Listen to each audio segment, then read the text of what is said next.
How you doing, folks? Welcome to the GM Zelko review for you of Blucher, Miniatures Rules for the Napoleonic period. Now, this is a review I did back in 2016. I've kind of updated it for 2020, given a few little extra tidbits on my thoughts on it currently, and also did a little editing to the video. So I hope you enjoy. I hope it's informative. Learn a little bit about these fine rules, Blucher. So let's jump into the review and check out these rules.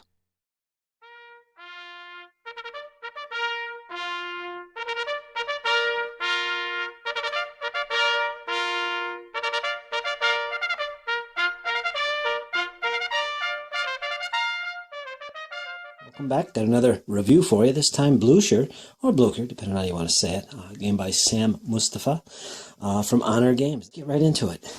First of all, there's a set of rules for Napoleonics. It covers the period 1805 to 1815. But I don't see why you couldn't extend this to the early Napoleonic period, the Revolutionary period, or even afterwards as well. Maybe the Mexican-American War. Who knows? But I don't think it would be difficult to do. It's a hardback. It's a bit smaller than the black powder format book, which is somewhat bigger in dimensions. Again, hardback, really nice.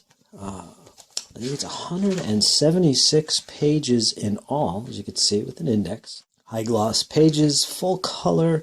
These pages are pretty thick, which is nice. It won't tear and rip on you. Full color illustrations everywhere throughout the book. As you can see, some nice paintings are in here, as well as pictures for the unit cards, which you can buy separately. I'm not going to go in too much detail on the rules or the gameplay. I'll point out a few things that stand out about the rules, but we'll save that for a much later video.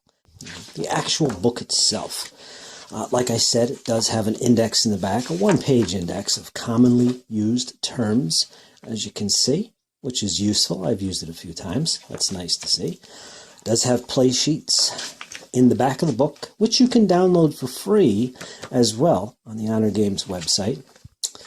So that's nice to have. In the beginning here, we have our table of contents, which covers the basic game, which you'll want to play at least once before you go any further with the rules.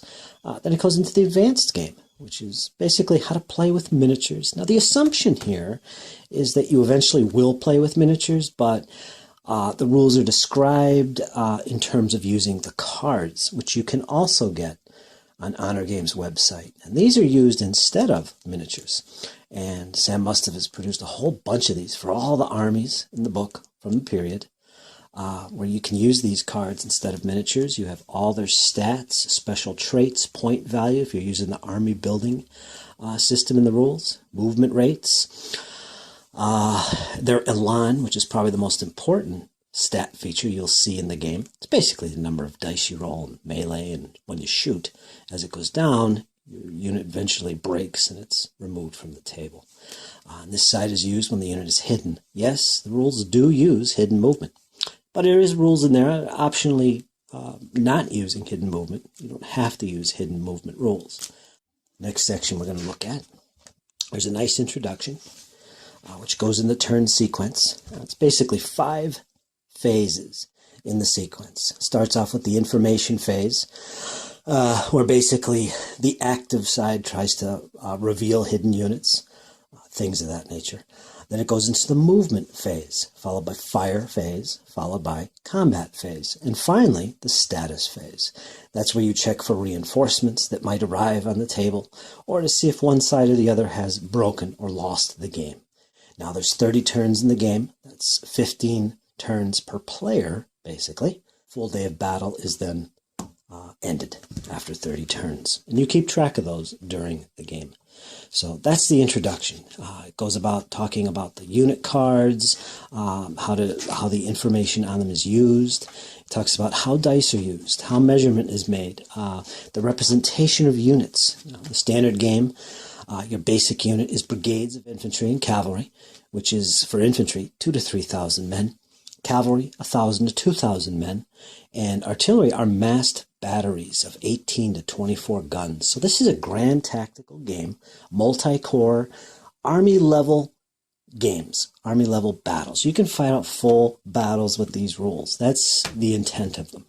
If you like tactical level games with formation changing and things of that nature, this set of rules might not be for you. This is about grand maneuver of large bodies of men, and I think it does a really good job at representing battle at that scale. Again, we're still in the introduction. It talks about concealed units. Again, the card details. The special traits are defined, like firepower trait, skirmish trait, the steady trait, typical of Russians. Basically, they get an extra dice in close combat if they are defending. In other words, the opposing player charged them. That's nice. It talks about the table size and dimensions. It defines what retired units are, which are basically troops that you pull off the table if they're far enough away from enemy units. They retire from the table, and you avoid having them break and count towards your army break point value. Army can be broken if a certain percentage of its units are destroyed. There are also objectives in the game, and these are only important if the battle goes the full 30 turns. If you control all the objectives on the table, you win the battle. It talks about observation, visibility. There's the army morale. Talks about concealed units, momentum. Basically, when it's your turn, your opponent rolls either 2d6 or 3d6, depending on the size of the battle. And he keeps the result hidden. The result is your momentum points. And the active player, who doesn't know how many points were rolled, actually does things. He activates units within each corps, he activates individual units, and so on, and each of those activations costs so many momentum points. Eventually, he runs out, and as soon as he does, his opponent is obligated to reveal the result of the die roll and basically say his opponent's turn is over, so he can no longer move and activate units. At which time we go into the shooting phase, and then the close combat phase, and the final phase of the game, which is the status phase. And it talks all about that in here. It's one of the unique aspects of these rules that I also really enjoy. Again, there's plenty of illustrations and examples of all this. And after the introduction, it goes into the movement section. And here's where it really gets into the details of each phase, in this case, movement. Each unit of cavalry or infantry or artillery has a movement rate. And the first number is their simple move rate. It's basically their maximum distance they could travel using a simple maneuver. The second number is the difficult move rate, which in this case for cavalry is 2. And it's the rate they can move maximum of if they're using a difficult move, such as moving through rough ground. So that's what these numbers represent. There's horse artillery with 3-1. So there you go. And then it defines difficult moves, what they are. Another thing worth mentioning is reserve moving. It's very useful and really makes having a reserve worthwhile. It basically is a move that allows a unit to move 12 base widths. However, only units that are hidden can use it. So, for instance, if I take some units, put them behind a hill, like a reserve of guard units or something, late in the game, I could use a reserve move and just move across the table, 12 base widths. And that is a reserve move. Really useful. I love that. It could also be used early in the game to change the front line of a battle. Like you could start down here, and in one sweep, you could be over here on his flank. So it's really an effective way of representing battle, the reserve move. More about movement, the charges, and so on. Nice good section. Rules, how to retire. Then it goes into the next phase, and this is the fire phase. Everything about shooting is in here. Basically, you roll a number of dice equal to your current elan, and every 6 you roll causes a hit on the enemy. In some cases, like heavy artillery or special traits, like if the unit has the skirmisher trait, for French, for example, at long range, they will also hit on the roll of a 5, as well as any 6. The first 5 they roll counts as a hit in addition to the 6, is what I'm trying to say here. So it's very interesting. Artillery fire, infantry fire, the basics of how to fire. One of the things that really stands out for these rules is the simplicity of it.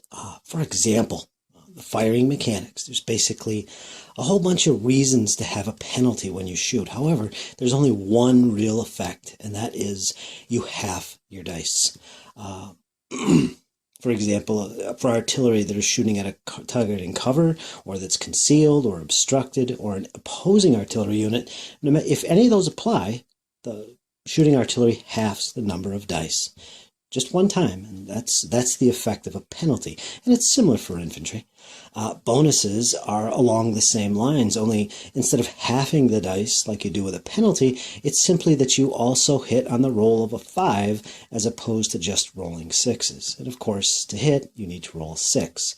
Well, the first 5 you roll, if you have any of these bonuses, allows you to also score a hit. Very easy to remember. It's just a matter of remembering what causes a bonus and what causes a penalty. Very simple. I like it. And of course, there's various traits units might have, like if they're heavy artillery, they gain the bonus. If they have the firepower trait, they gain the bonus, and so on. And of course, there's a little more about shooting, the cover, the effects of effective fire, such as reducing the opposing target unit's elan. Every hit reduces 1 point of elan from the target unit. Very simple and efficient. And then we get into the combat phase, which is your close combat. And they follow along the same lines. Basically, a unit moves into contact with a charge move, and during the combat phase, they'll resolve the combats. And you have your modifiers here. Basically, you'll roll a number of dice each side equal to their current elan, and they'll apply some modifiers, which are dice that you roll. A positive modifier will add a dice, and a negative modifier will remove a dice from your roll. And you need 4 pluses to cause hits in those cases. It shows you how to allocate the dice during multi-unit combats, how to calculate and compare the scores. Easy to remember. It's a joy to go through the combats of this system. And then it goes into advancing, which is what the winning side does in a combat, and a retreat, which the losing side does in a combat. And finally, we have rules to complete the basic game.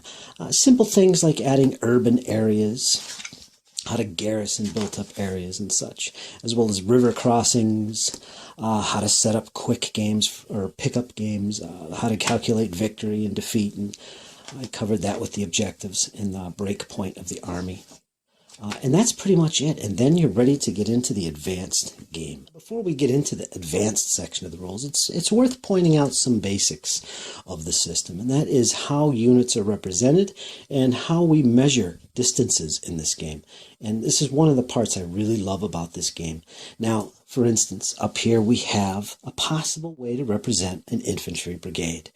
And it could look like that, or it could also look like this, or even that. The basing of your figures really doesn't matter. What it does determine is the base measurement you will be using in the game. This system uses what's called base widths for its movement rates and its shooting ranges. And a base width is literally the frontage of the base you're using to represent units. If this was a unit, say I wanted this to represent an infantry brigade, that distance would be your base width. And in that case, that's 6 centimeters. That's convenient for me because I have these little made-up measuring sticks. As you can see, that's one base width distance right there. If I wanted this to represent a unit, this frontage would be 3 centimeters. I could use that as my basic unit of measurement. And I could use this little stick to do the same thing, as you can see. And of course, I could have units look like this, or I could double rank them like this, just because it looks good. But the only thing that counts is their frontage. That is the base width used for all your measurements in the game, the advanced game. And this is about half of the book, or a little bit more than half of the book. There's a lot of goodies in here. For example, like I said, the game assumes that you're going to be using cards, so there is a section on using miniatures. I think most people will use miniatures with this game. It's pretty much a miniatures-based game. And down here we have a section about unit sizes and base widths, how it works, like I showed you, and the size of tables you're going to use. For instance, if, like I showed you here, if I was using that to represent a brigade with 3 centimeters being a base width, I'd basically be playing a battle on a 2x3 table, approximately. So you can have full battles on little tiny tables if you wanted to, with something like this, very reminiscent of DBA in a way. Bigger tables, like if I wanted to use 6 centimeter base widths, would be a standard 6x4 table with this unit frontage. Yeah, it talks all about that in this section of the rules, as you can see. What else have we got here? How to represent elan loss without using roster sheets. You could use markers. I use these little dice pods. Put a little micro dice in there to show elan, current elan. It's about stacking when you're not using cards. The actual advanced rules, such as taking into account weather, scale variations, where a unit can represent 1,200 to 2,000 men if you really want to represent smaller battles, or bigger units, 3,000 to 5,000 man infantry units. So really those big battles.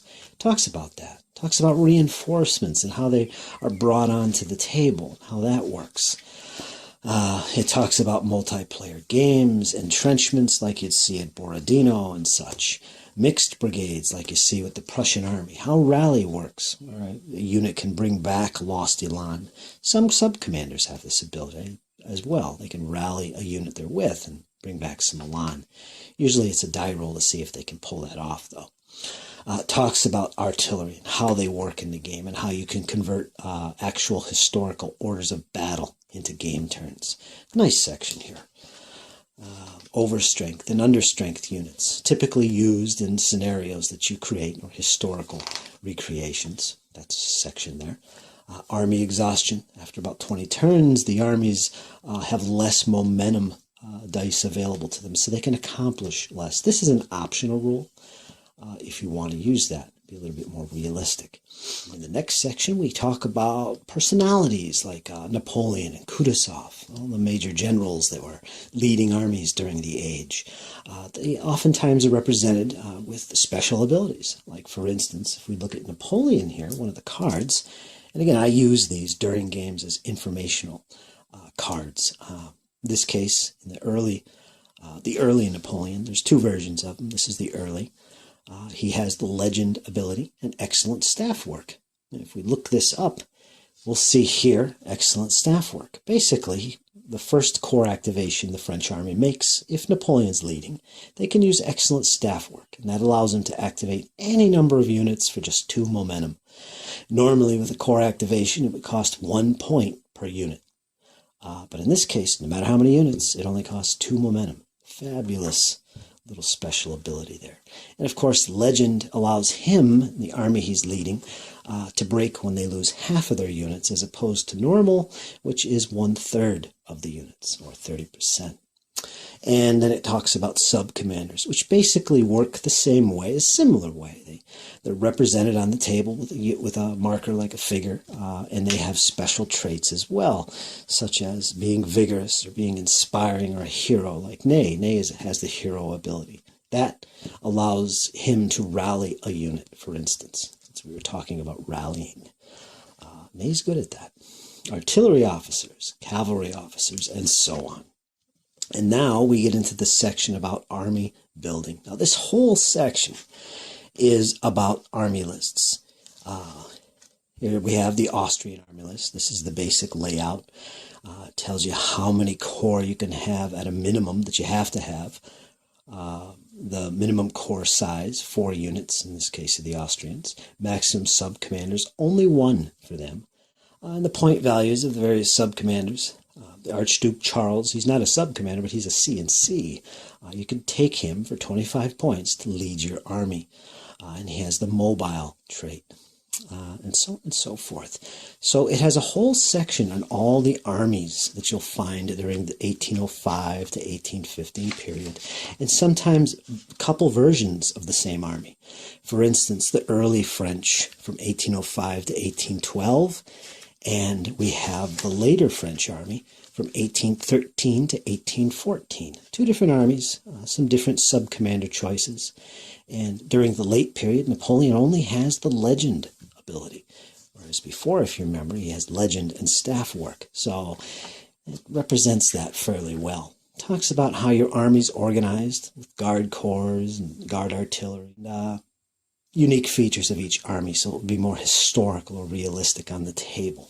And armies are typically built on either 300 points or smaller games of 200 points, which is generally your smallest size game.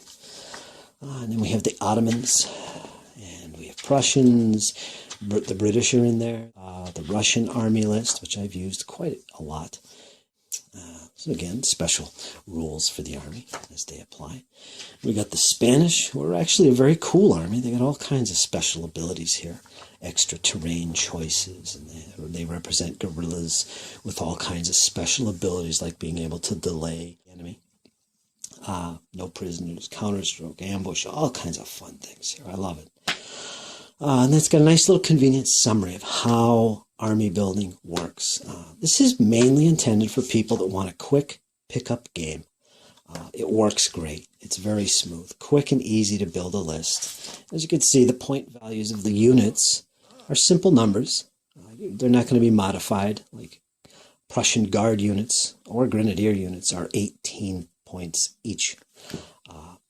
And this gives a Elan rating, their maximum Elan, and any special traits like firepower and steady and shock, and so on. So it's a good section of the rules. Now we get to a really interesting section of the rule book. This section is called Scharnhorst, and this is the campaign or the mini-campaign section of the rules. I've used this a couple times now, and it's extremely enjoyable, quick and fast. Takes about 20 minutes to play. And basically what this represents is it represents the pre-battle maneuvering of, well, they call them columns here, but you can imagine corps and divisions moving about this limited area on a map, trying to jostle for position prior to an actual battle. It's kind of a game in itself. It does generate victory points for your side as you go into an actual battle on the tabletop. It's a very fun, fast-moving thing. Basically, both sides divide their army into 1 to 4 columns, as they're called, and they'll move these columns on a map. And eventually, one player declares a battle. And it's literally a 2 by 3 block area on the map that you're playing on. And that literally represents your tabletop that you're playing on. And the player who declares a battle defines that area. And all the units currently in there, when it is declared as a battle, are frozen. They can't move anymore. And the rest of the units outside of that area are allowed to move one last time to get as close as they can to this tabletop battlefield area. And if they manage to get adjacent to it at least, there's a chance they will arrive as reinforcements during the actual battle. It takes a while to get them on, but eventually they usually arrive, and it really makes for a dramatic, fun, intense game. And here it talks a little bit more about reinforcements, how to lay out terrain and such for the battle, as well as objective markers, how they play a role in the campaign version of the game, and how victory is determined, and so on. And then it has a nice little section called Historical Scenarios. Now this is where you can literally convert actual battles from history into the tabletop. Give you some advice. It actually has a nice little example in here with example orders of battle, if you're interested in historical battles. The appendices has a nice little section of frequently asked questions, all kinds of things that you can have a question about. You can probably find in here. And again, here we are at the play sheets, and there is a section for how unit costs are calculated in case you want to build your own armies or variants of armies. So there's the point values and how they come up with them, which is nice to have. So there it is, folks. More play sheets in the back, and this is what you get when you buy the Blucher game. It's a very solid product, very high quality production. It is a fast, fun, enjoyable game, has a lot of historical feel, a lot of depth. It's very subtle in its details, actually, and it's a game you could quickly get hooked on if you play it a few times. Very enjoyable and very challenging. And another thing I really enjoy about this is that it's the kind of game that you can set aside for a couple months, come back to, and just drop right into the game without any problem. You don't have to play this on a regular basis to keep up with the rules. It's that simple. My final verdict on this product is it's awesome. And I really feel that this set of rules should be on every wargamer's bookshelf. Even if you don't play it very often, it's worth having because of its mechanics. And it is a wonderful set of rules, if I say so myself. And speaking personally, I would say that if it wasn't for this set of rules, I probably would not be doing Napoleonics at the moment. This is the set of rules that really convinced me to take the plunge and try it. And you know what? I haven't looked back since. For an army level game, this set of rules is very good, and I highly recommend it. So if you're on the fence about Blucher, I say give it a shot. Go out there and take a look at it, buy it, and get it on your bookshelf. Give it a read for a half an hour and try a game. Even get some of the cards and set up a quick battle and see if it's worth getting deeper involved with. It was for me. I really enjoy it. So there you go, folks. That's my look at Blucher. Again, I did this back in 2016 and have since updated the video a little bit for you guys. To this day, I still feel Blucher is one of the better sets of rules. It's a set of rules that got me into Napoleonics gaming, as I mentioned in the video. If it wasn't for this set of rules, I probably wouldn't have taken the plunge because, as we all know, Napoleonics is quite daunting. These rules allowed me to take that plunge and get into them and try it out. And ever since then, I've gone through a lot of different sets of rules, and some of which I enjoyed, some of which not so much. But out of all those experiences, Blucher still remains high on my list of great games for a Napoleonic experience. And if you're curious about Napoleonics and getting into it, this is a great entry-level game. It's easy to learn. It's easy to remember after taking a break from it for a while. You can pick it up and jump right back into the battles. You can play without miniatures with the use of cards. But that said, I'm sure this will be a great entry point to start collecting those miniatures. So there you go, folks. I hope you enjoyed. Like, share, comment, give me your feedback on these rules or Napoleonic gaming in general. Do you like Blucher? What's your favorite set of Napoleonic rules? Let me know in the comments. Like, share, subscribe, and all that good stuff. Folks, you guys hang in there. It's only going to get better. I'll talk to you guys soon. Take care.